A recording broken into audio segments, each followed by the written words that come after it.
Hey guys, are you ready for more punishing dumbass openings? And we've got not just one, but two here. This is interesting because I had a couple of messages. Two people sent me punishing dumbass openings suggestions in like almost exactly the same moment. I've checked out both games. I don't know how to prepare you emotionally for what you're about to see.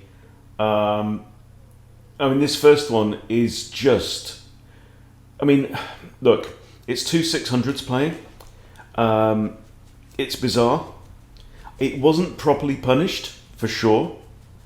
But there we go. I've just got to share it with you anyway, because it's just weird. And, you know, the question is, what would you do in this situation? And then the second game is above the 1,000 mark, and I don't know, guys. Look, just get a drink. The stiffer, the better, probably, and join me for punishing dumbass openings double bill. Right, first game starts with the Reti, so knight f3, and Cast Iron 2021 is the player who submitted it. Both 600s. Comes back with the Black Mustang defense. I have actually looked into this myself in the past. We have three knights and then e5. So this is kind of odd that white just is choosing not to contest the centre with pawns in any way, but does have good control of the centre with the pair of horses. So now e3. Why e3, not e4?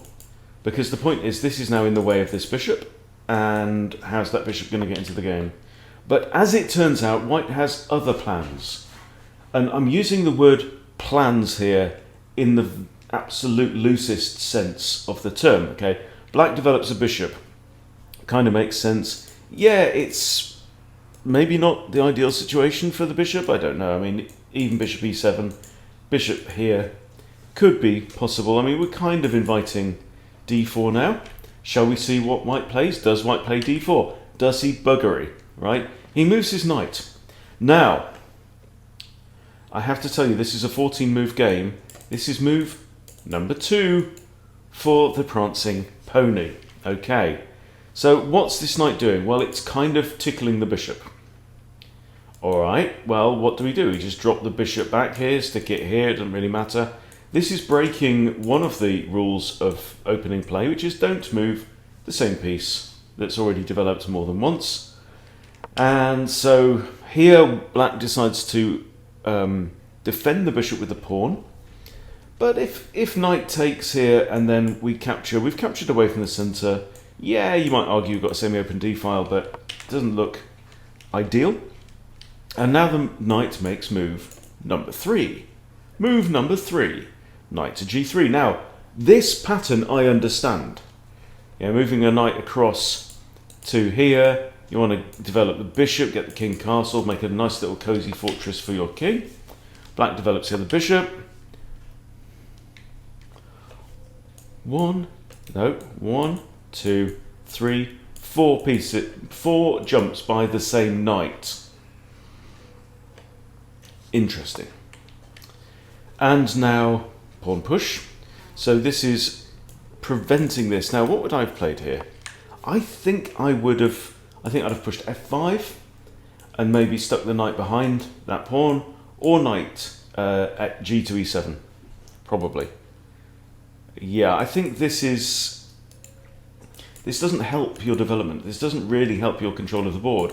And what you have to say as black is, look, if the knight comes in here, am I even bothered? Well, no, I'll just lift my queen and recapture with the queen if I need to. You know, just let white burn more moves. Anyway, so we have it h6. And the knight comes back round again. So it's gone 1, 2, 3, 4, 5. All the way back to where it landed on its first jump. So 5 moves completely burned. Here again, as black, I would push f5. I don't like this. Stop doing this. Stop doing this, Cast Iron. You don't need it. This knight is not a threat, right? what you need to be doing now is to solidify your control of the centre, get your queen and your knight out into the board, get your king castled, and go for the throw, right? Somebody is taking the proverbial. Yoilish don't know what you're doing, but stop it. It's not big, it's not clever, and it's dumb. So here again, yeah, this is again moving a developed piece a second time. Try and kick that habit. Get the knight out in the board, right? F5, knight F6. Get the queen out in the board. This bishop's all right. It's doing a job, yeah? It doesn't look super aggressive, but actually it's controlling quite a few squares on the board. Quite a few important squares. Here's a central square, for example, right? This bishop's doing fine. Move the bishop here. Is it controlling the centre? No. You know, you've pinned a knight and you're inviting your opponent to play bishop to e2, which he doesn't do. Because, you know, we're in 600 territory, so we push our edge pawns and the bishop retreats. So what was the point? Okay, and out comes our favourite horse again for another gallop around this blooming paddock and go back home to its stable. So here again, same sin, right? Moving a developed piece a second time. What are you attacking? Nothing. Yeah, I mean, in theory, you've got two attackers on there, but it's actually defended twice. That is until this horse decides to move on and go jumping around the place again. Again, still, look, finish your development. And of course we have a3, kicking the knight. Now everybody's moved all the edge pawns. And off goes the horse again. Because it's mad as a box of frogs. Okay, finally! We decide to finish developing minor pieces. Thank you for that. And of course the stupid horse carries on, right? And then black pushes b5. I don't get this move. I do not get this move at all. I would have played probably something like queen d7, pair it up with this bishop, maybe bring the knight out and pawns up, you know, get the king castled, even just stick the king in the middle, yeah?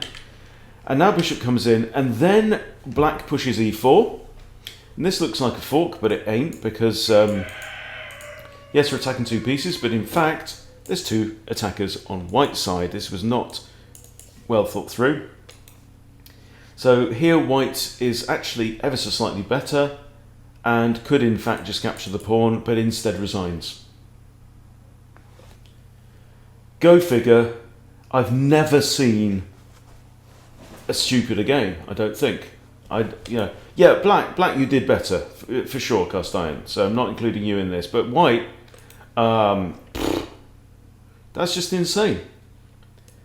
It's like some weird kind of bomb cloud. I'm going to make life really difficult for myself and hope my opponent kind of falls over his own feet. Okay, so what didn't black do? Oh, black did a reasonable job of developing pieces, but these pawns do look a bit kind of scattered to the wind kind of thing here.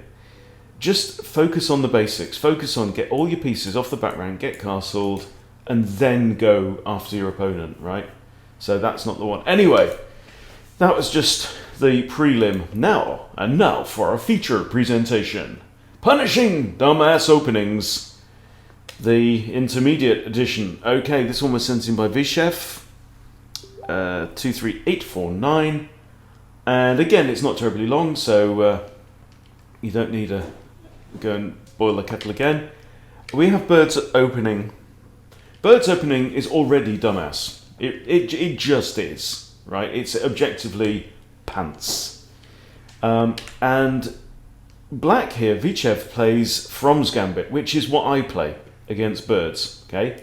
So I will show you a line in this, which is pretty cool, if I can remember it. So the idea is that you take and then offer a second pawn. If they take, you come out with the bishop, but then you really can just put a whole world of pain on white, and there's a very quick kind of trap. Okay, but we don't go into this. What we get here is knight f3. Now this is begging for e4 to be played, kicking the knight, or just take the undefended pawn. So it's like a kind of king's gambit without the king's pawn. So black here captures. White pushes another pawn. This is actually discovery by the bishop on there. So you can try and defend the pawn. You've got queen here, you've got bishop here, you've got pawn to g5. The move we get is pawn to g5, defending. And this is maybe arguably okay. The pawn itself is defended by the queen, so knight can't take. And now we have e3. All right. So black here decides to push g4, which is, again, highly unprincipled. You know, we're playing with pawns, but this is kind of King's Gambit style. You know, you do get these mad pawn pushes on the F and G files in many King's Gambit lines. And here, where can the knight go? I mean, it could advance into the centre. No bad thing, right? Could have also gone here. No bad thing. Yeah, it's probably going to get kicked back again. Can't go here because of the queen. Can't go here because of the queen. This is just generally inadvisable. But there's no reason why the knight couldn't have gone into the middle of the board. Okay, anyway, the knight retreats. And now, queen h4 check. Obviously, you know, the problem with bird's opening is you've moved the f-pawn. You've moved Freddy. There's no Freddy. There's no f2. So this diagonal is just begging. As soon as black's king's pawn moves, out can come the queen. And here we have problems. The problem is, you can't just push g3.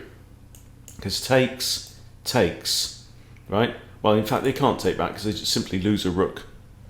And then the knight's hanging, right? So here we actually have king e2.